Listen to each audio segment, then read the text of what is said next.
So welcome to the online Peace Wave Summit.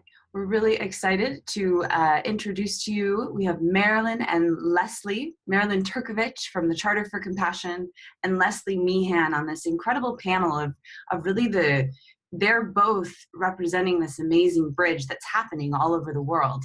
And Leslie Meehan is heart deep in the Silicon Valley, really launching this incredible Silicon Valley Compassionate Action Network. And Marilyn Turkovich really holds an incredible pool and universe of many cities and continents as well, and of the great work of the Charter for Compassion.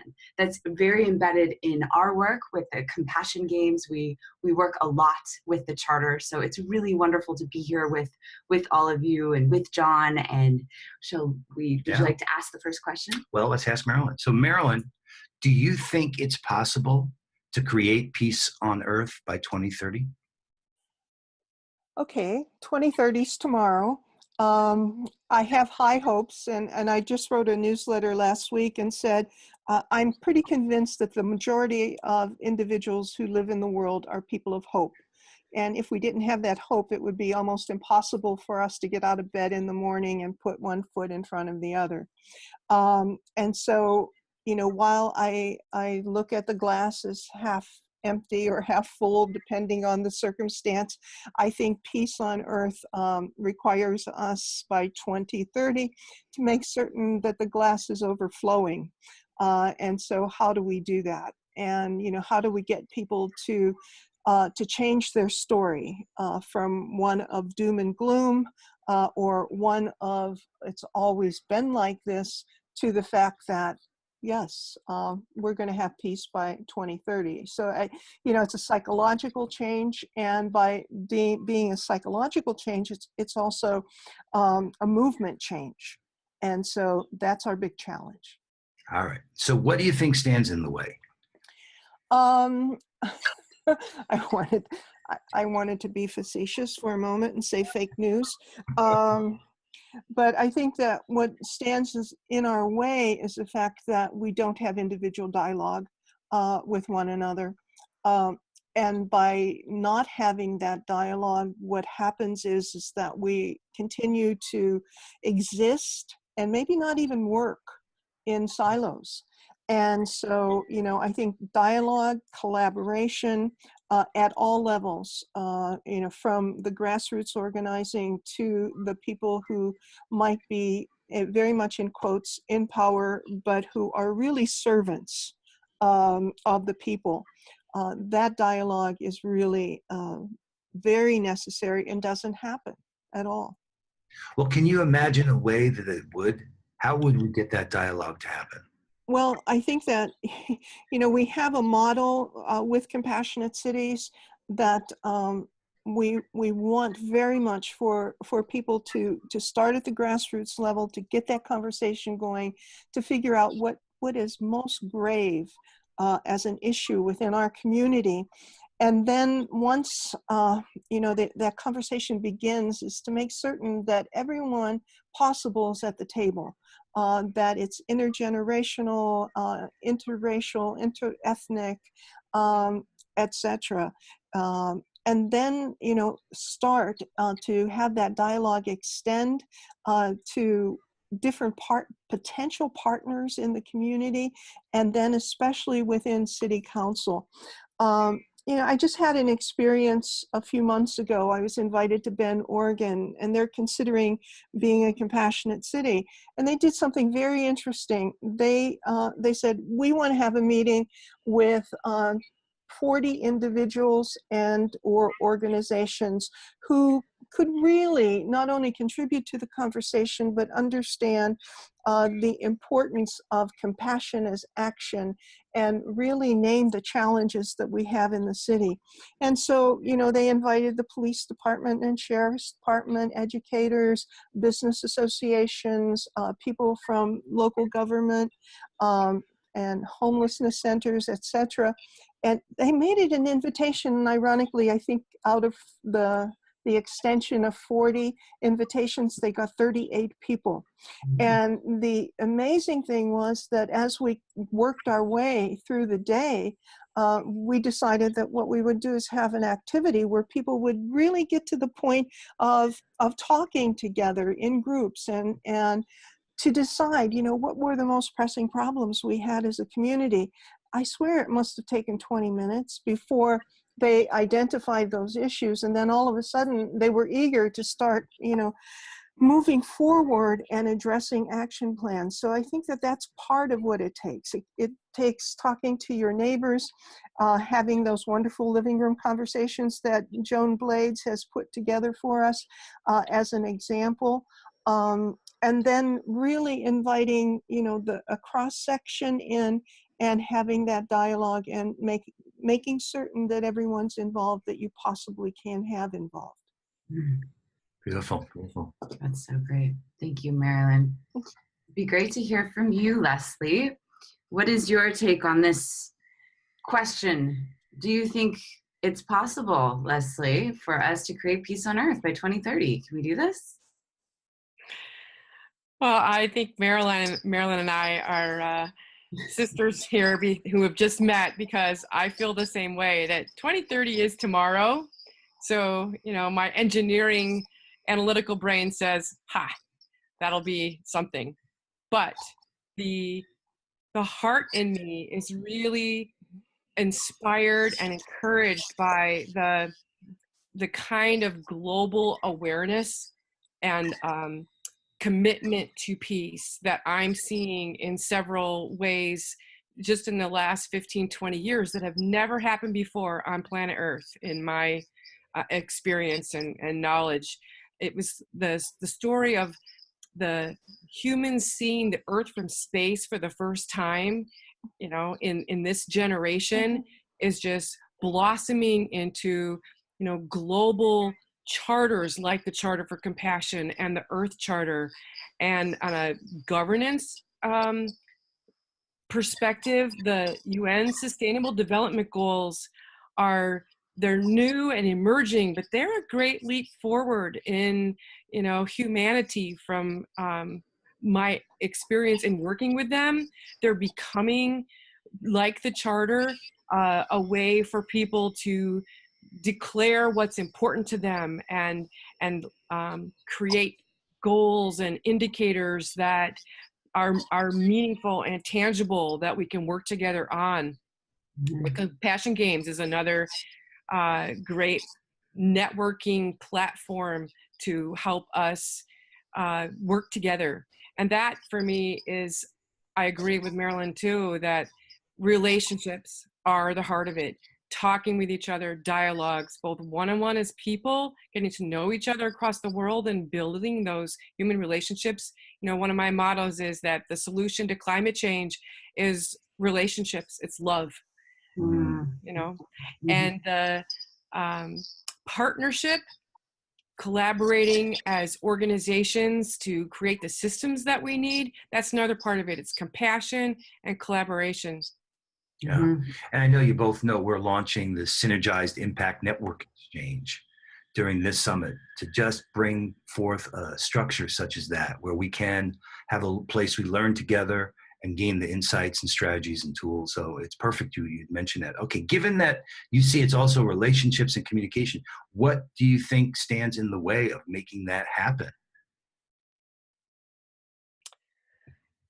People, time, and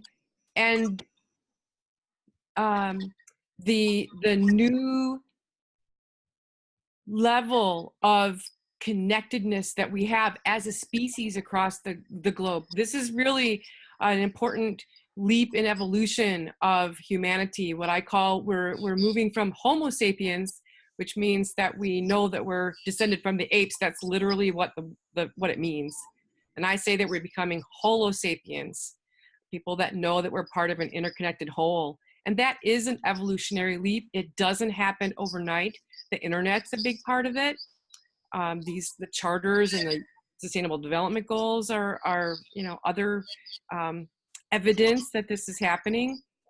So I think that what stands in the way is people opening to speak with each other, to recognize that we're interconnected. And that's a natural process that's happening, day to day. So I think it's just a matter of time, and probably not that much time, as our interbeing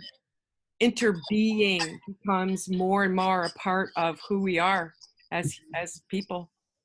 One thing that comes to mind as both of you talk, it seems there's a certain thread with both of you around collaboration, which I know is one of the sustainable development goals, is collaborating. And I just wonder, for those of the people that are going to be watching this summit, and maybe they've never collaborated before, and this whole idea of synergizing and harmonizing is really new for them, and maybe they have kind of lived in that silo like you were speaking about, Marilyn. And I wonder, from both of you, what do you think are maybe a couple first steps for someone that represents an organization, or really is just an individual that wants to make a difference on the planet? If either of you could, maybe Marilyn, if you could start with just maybe 3 steps that would be really, really critical for that individual. Well, I think the first thing to realize is the fact that something that you just indicated, that we have become comfortable through the years, and we've lost sight of the fact that people can work together to bring about change. And for not only, the younger folks, I think people even in their 30s, 40s, and maybe even 50s, they've never been involved in an organizing effort, or in an effort that demanded that they really kind of reposition their thinking, and to think more holistically. That bringing about change is really something more than just one individual can accomplish. I mean, you can start recycling in your home, you could start being kind to your neighbor, but to bring about that 2030 goal, it has to extend way beyond that. And it really is a challenge. It's a challenge to rethinking, reimagining, and also to begin something that we have not done for quite some time.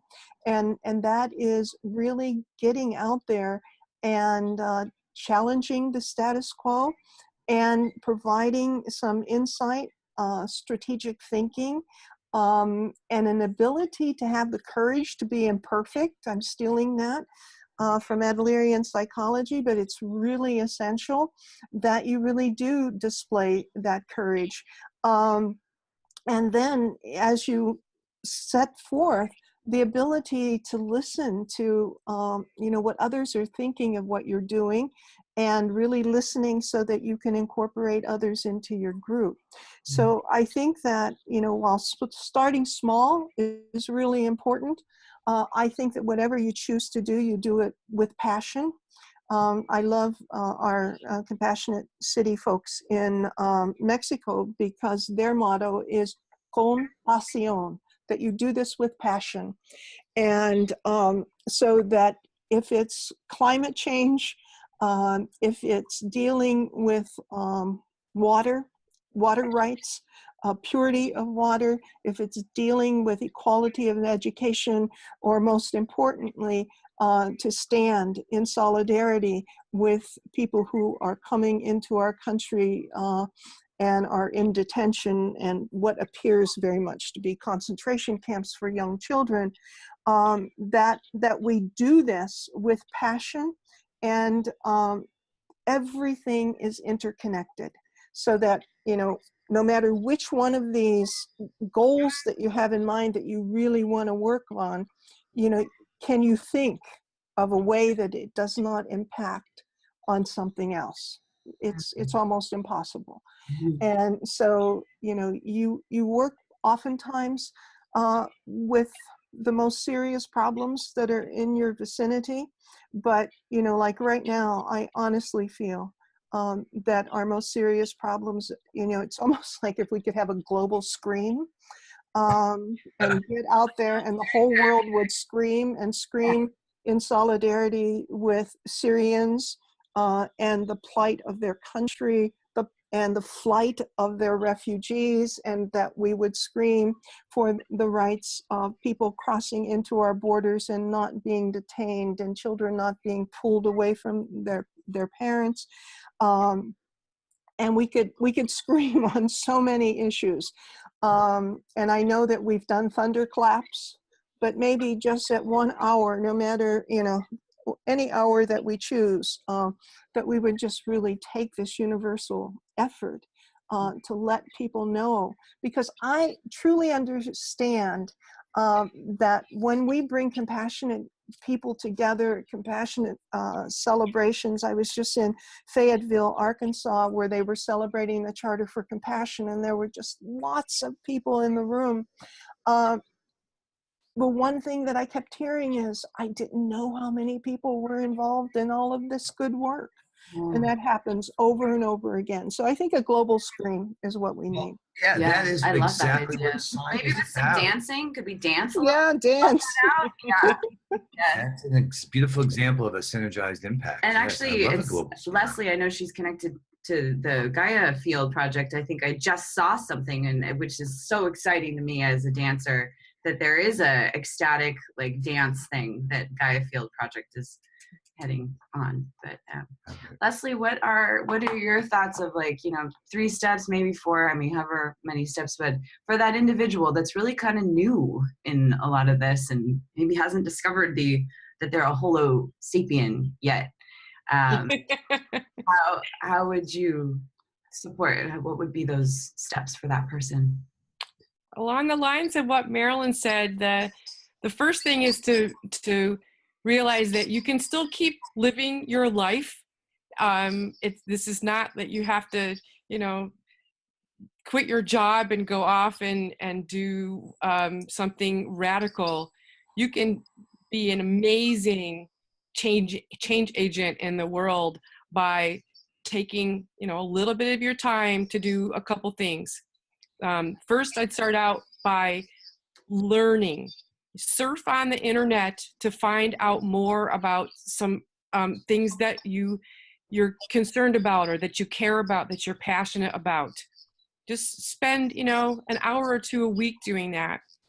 Then find somebody, some organization, some group, find a tribe that's working with that issue locally so that you can connect with other people where you live. That's part of, reconnecting to your community. And again, you don't have to, commit your whole life to it, but just having that kind of connection to people who are doing good things where you live is like a compassion, peace, hope, inspiration booster shot. It makes a big difference to me in my life to be working with people who are making a difference in terms of my own happiness and peace of mind and hope for my kids and everybody's kids. And then I do the same thing on a bigger level, on a national or a global level. What's a group that's doing something that you're interested in on a bigger scale? And that gives me hope for the world to be involved in something like that. Mm-hmm. So find your tribe, both, around where you live and in the bigger world. Yeah, thank you. I think that's... Kurt Johnson the other day in an interview for this summarized it this way. He says, you got to wake up, you got to grow up, you got to clean up, you got to show up, you got to link up. And we've added now sign up and scale up. And it's beautiful how, the work that's been going on, we act locally, but now we see that we scale regionally while we're synchronizing stuff globally.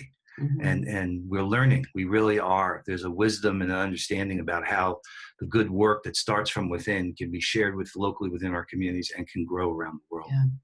And one other thing I think is really powerful, I've noticed in my own life, is when I can, what Marilyn really spoke about the imperfections, like to allow and express the imperfection and that vulnerability, as I've noticed here in my local community, when I can really speak from what's really true for me in that moment versus like, oh, how are you? Like, I'm good.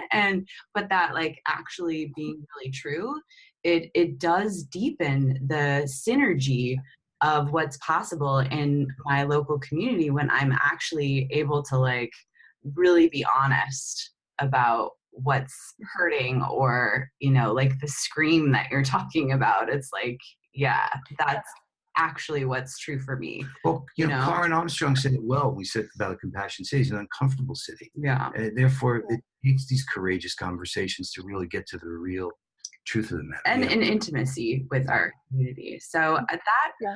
And I think you really said something important, and that is that we're programmed to answer. So, how are you, Summer? And your immediate response, no matter what it is you're feeling, oh, I'm fine. Yeah. And we're not used to, we're not used to the truth. So that if I ask you, how are you? And you tell me, well, I'm not so good, there is that, I almost guarantee it, a silence. Like, how can I think about what my next question is to you? You know, because you're not used to really hearing honesty. Yeah. And I think that the more that we can be honest and truthful, the better off we all are. Absolutely. And to be okay to still be standing there when that other individual is actually speaking from a very hurt place, to still stand there and not be like, ooh, you know, because I think that could be another reaction, like, oh, I gotta go, like, you know, but yeah. All right, let's keep going. So, Marilyn, what do you most want to contribute to creating peace on Earth by 2030, personally? Oh, personally. I think that, you know, what I want to do is do perhaps what we're doing right now. And that is talking and getting people to ask questions, getting people to change their stories or the outcome of their stories.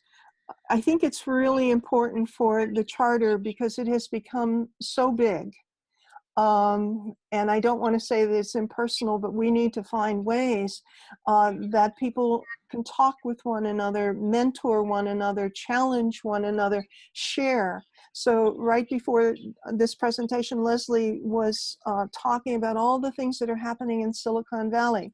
So, you know, my quest right now is to see how can I get her voice to be heard by, you know, the 400 plus other compassionate initiatives around the world. So not that they can repeat what they've done, but to let them know that there are people out there who are working at the local level, having achievements, maybe having some fallback, but being able to move ahead, but maybe even to plant a new kind of seed that will take on the culture of another country or another city nationally. So I think that's what I want to do. Beautiful. And you know, that is the mission of SIGN. That is synergy. There you go. We need synergy. Marilyn, really, you are, there's something so, you make bridges seem so easy. Like, I just think of you as a bridge constantly. Well, the good news is that it's so much easier to do this kind of bridging than to bring in the steel and the riveters and the welders. And I think that once we accomplish this human bridge, then it is easier to take care of that infrastructure that we need in all of our countries. Thank you. All right, Leslie. Yeah. Same question. So what do you most want to contribute? And following on Marilyn's answer, I'm a love bridge. I'm already, you know, here we are in this call today. I'm so grateful. It makes such a difference in my life to be connecting with people like we are today. The heart-to-heart connection and sharing stories, spreading stories, listening to each other. That's so important to me, and I want to, you know, stay in that story river. And I'm also an engineering structural sort of person, so I want to keep building.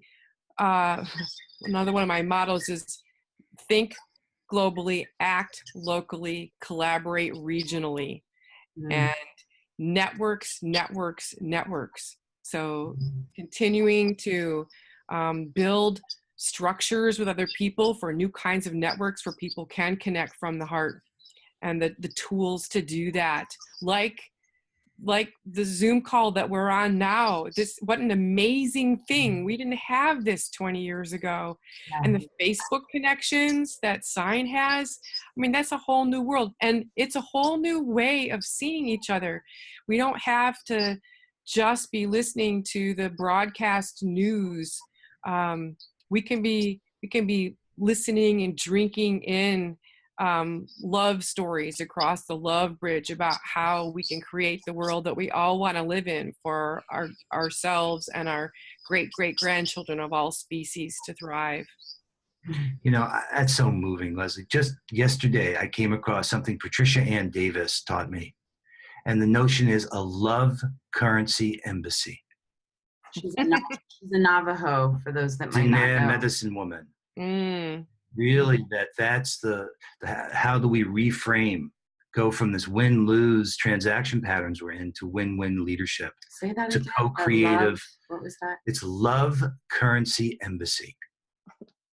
And for me, that was like describing what the vision for Sign is. It's a place of learning. It's a place where the idea of shares, trading your shares, is not shares in securities, but shares in building social capital by sharing and supporting each other. It's a new model that I think our hearts are yearning for. Yeah. It's so beautiful to hear. It is. And right. I think from both of you, I admire you both in how you do that. And doesn't seem like it's part of, especially speaking of the Dene medicine woman, that it is like medicine for our souls. Like, Yes. I feel whenever I might feel actually quite isolated, and as I make a bridge myself or feel like a connection happening, where the social media cafe, I was at the doctor's office and it was happening, and there were like 6 different just fierce, amazing women from all over the world that were tapping into that, and it felt so good to just see it, you know, that I actually felt in my body like healthier, you know. That is something medicine. You know, it may be that peace on earth happens today, the way we got this conversation going. Tomorrow I'm now recalibrating, maybe right now.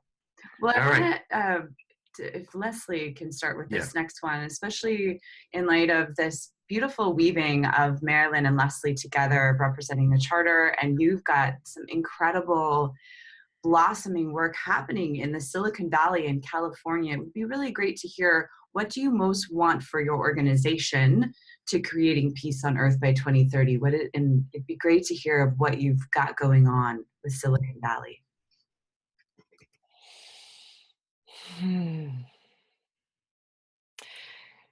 There are many organizations doing amazing work and people caring for each other in communities here. And Silicon Valley is, as we all know, the hub of technology on the planet. And many people don't know that Silicon Valley used to be a farming paradise. It was called the Valley of Heart's Delight. Wow, really? That was the name of this area. It was the Valley of Heart's Delight. And so there's a network emerging now, the Silicon Valley Compassionate Action Network, that is anchored by many of the leading organizations in Silicon Valley, that is weaving a new partnership across the valley to address some of the systemic issues that we have here. So for example, we have something like 67,000 millionaires and billionaires living in Silicon Valley. And we have 7,500 people who are living outside, who don't have a roof over their head. And there's amazing work happening to address that, but we need to take the next step of living together as neighbors in this region to address these complex systemic issues.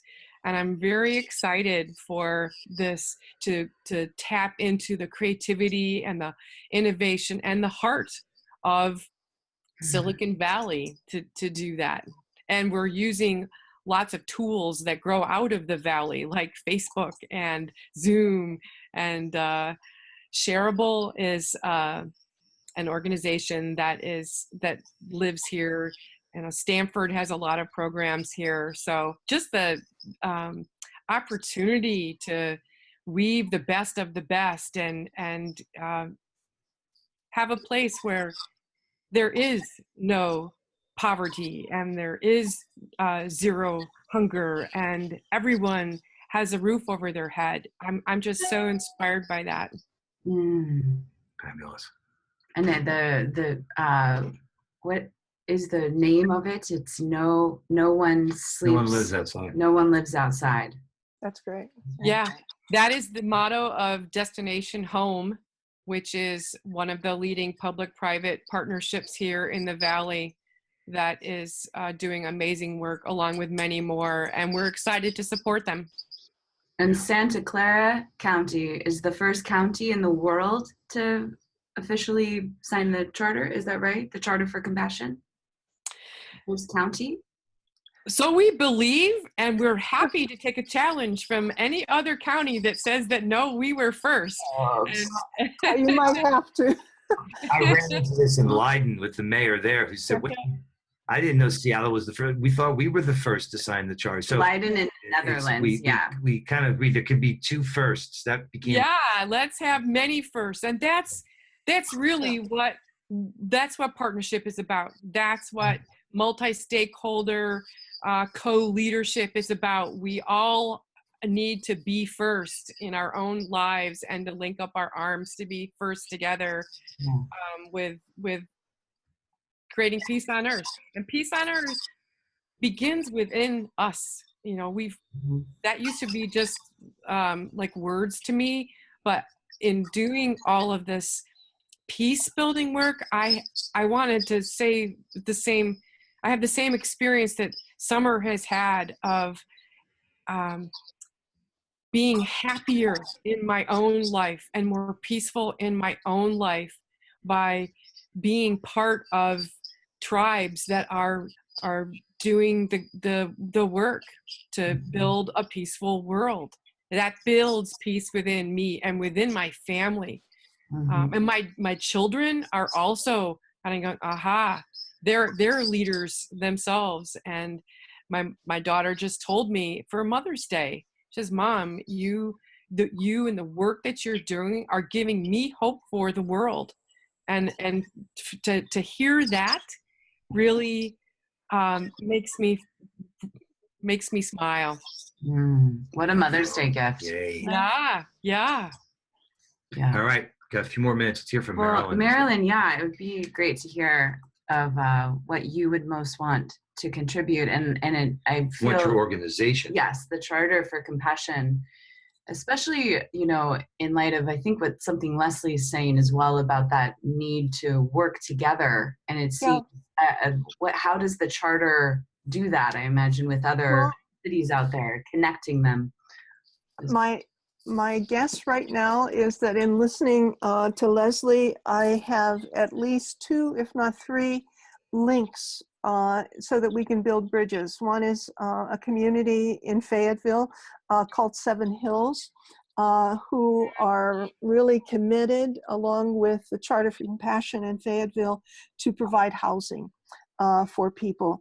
And they're an extraordinary group. Another one is Tricycle Farms, where they're working to find new ways. They have what they call a 3-part kind of system. One is that they grow food, but 1/3 of the food goes to food pantries, 1/3 of the food goes to 7 Hills for the residents there, and 1/3 helps to sustain and have them grow more food.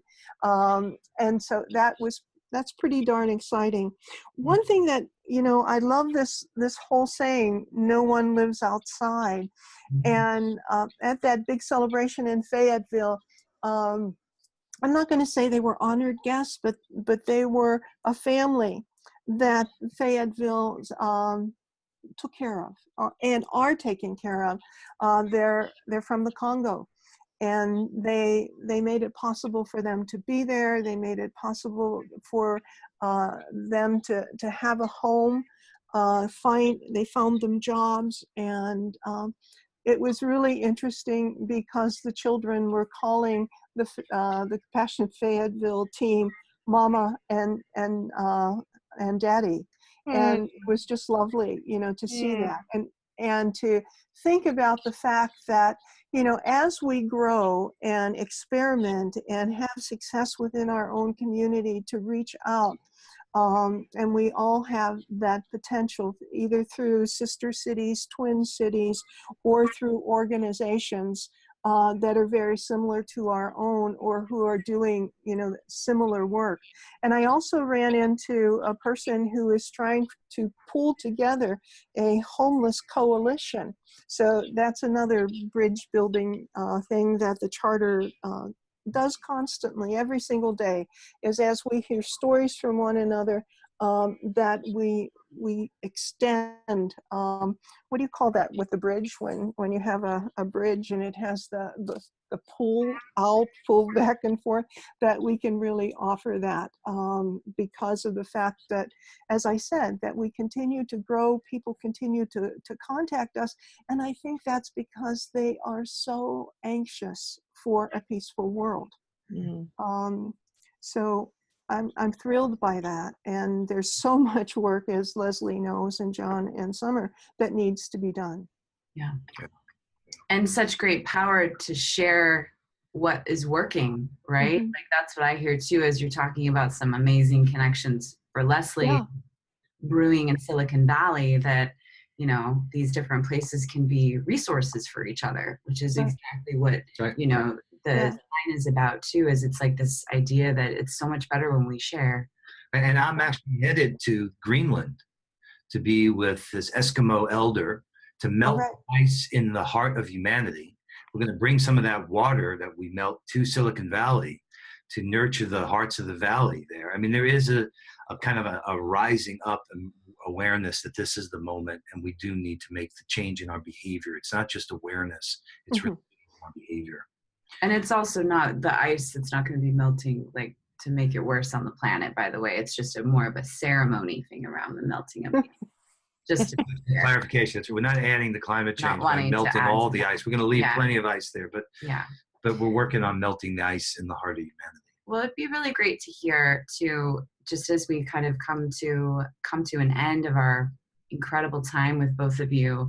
Are there any key insights that you want to share, or I guess what comes to mind for me, or what would be a great step for people watching to connect to? Maybe Marilyn, you would like to start with building a relationship with the Charter for Compassion, and just any last insights from you. Well, I think that, we haven't talked about youth, and so we're really concerned about how we can get more and more schools to join in and become compassionate schools to challenge the ineffective communication that so many of us lean to, including bullying or ostracizing people. So that certainly, we would like to build the Charter for Compassionate Schools and Universities. That's a big concern. Over the next year or two, we are building a Charter for Compassion Institute, so for teacher training, so that we hope that, we'll be able to bring people together. Importantly, I think, is cities, and how cities can begin to communicate with one another, how they can share their ideas and share their wealth. And when I mean wealth, I don't only mean dollar wealth, but intellectual wealth, the imagination that we all have to solve problems. And I think that's a real goal that we want to seek. That's the way to change our story. So that we can move towards a brighter future. Beautiful. Fabulous. Thank you. And for people to sign the Charter for Compassion, right?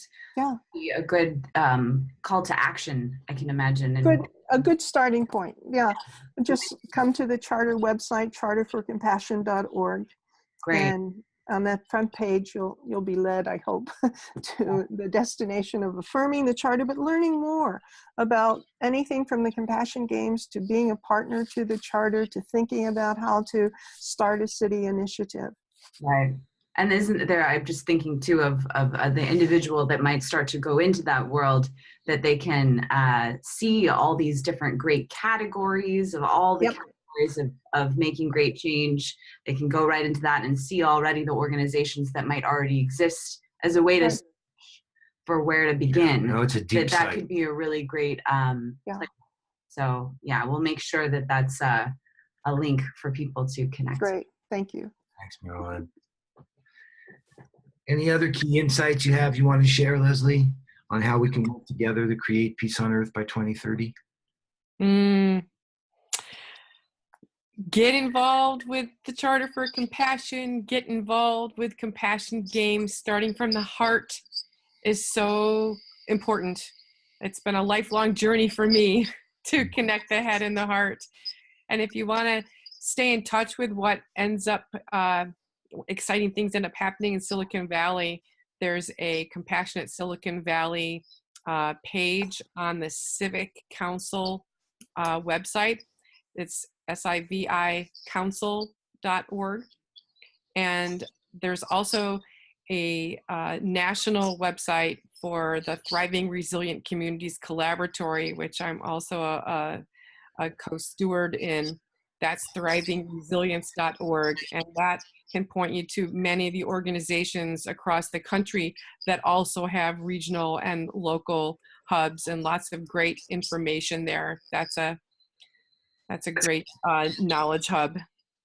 So we'll make sure that we have links to both of those that you're mentioning, Leslie, for the participants to connect to.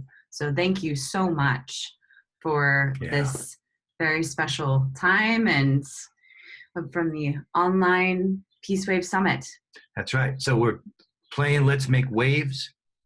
We want people to learn how to do that, such that on September 20th, 2020, 100 million people are building a global peace wave, following the sun, bringing light to all the solutions that are emerging that we see and we're learning about, and declaring a decade focused on achieving the goals, affirming the oneness of humanity, reinventing the planet, and creating peace on earth by 2030. And at that point, it will be so easy, because that's what we always do, is we're always making waves. At that point, it's going to be so easy. We'll be in great practice. Maybe we should end with a wave. Yes. Thank you. Thank you so much for Thank you. calling us together.